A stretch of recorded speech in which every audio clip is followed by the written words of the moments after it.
candidate Thom Tillis, who says the administration should be worried. Thom is a North Carolina State House Speaker.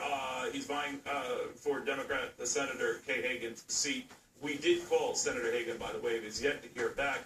But, Speaker, your argument is that this is an issue, right? And this latest delay is part of why it's an issue. It's a huge issue because the uncertainty of Obamacare since its first passage has affected every state. It certainly affected North Carolina. We have 450,000 North Carolinians who have received cancellation notices. Only a fraction of people have actually signed up through the federal exchange. Businesses. Wait a minute, of the 476, how many then joined the exchanges? There are somewhere under 200,000 have actually signed up. That's probably a generous number. So in North Carolina, is it net new covered insurance or net decline? Net decline. I mean, we've got some 460,000. But the problem is with these delays, every single day it's another layer of uncertainty. We're a state that's made great progress on tax and regulatory reform, and all the progress that we're making gets bridled by the uncertainty coming out of this president. When you talk to voters, Democrats and Republicans alike, is it their big concern that it's a surprise, everything is a surprise?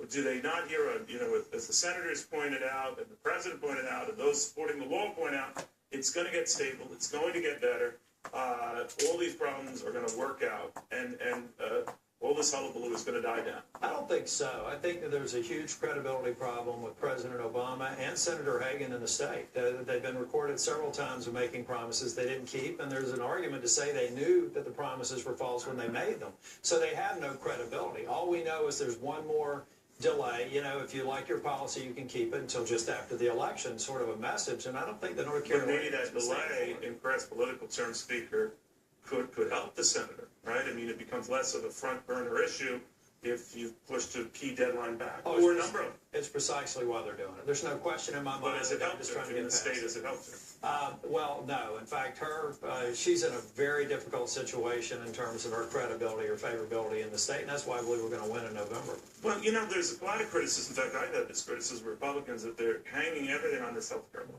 And right now, the latest polls show 53% of Americans don't like it. It's a big amount, but it's not 100%. And I always feel I'm not aware of every detail of going on in your fine state.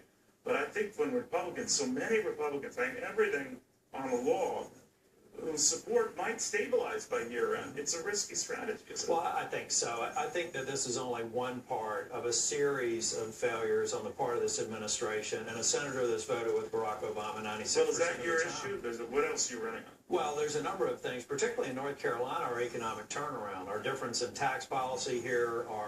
We've had the greatest drop in unemployment over the last 5 quarters of any other state. We've got a lot of positive things in North Carolina. So this you're arguing that's because of a Republican?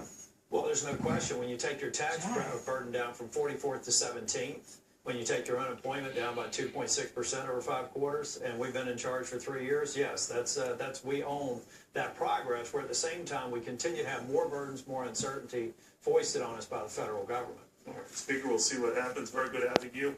And the invite goes out to the senator, as it always does, to anyone who wants to balance out what your Republicans say, what the Democrats say. You're more than welcome. So, Senator, we look forward to hearing from you. In the meantime, Because oh, sugar, so much for all of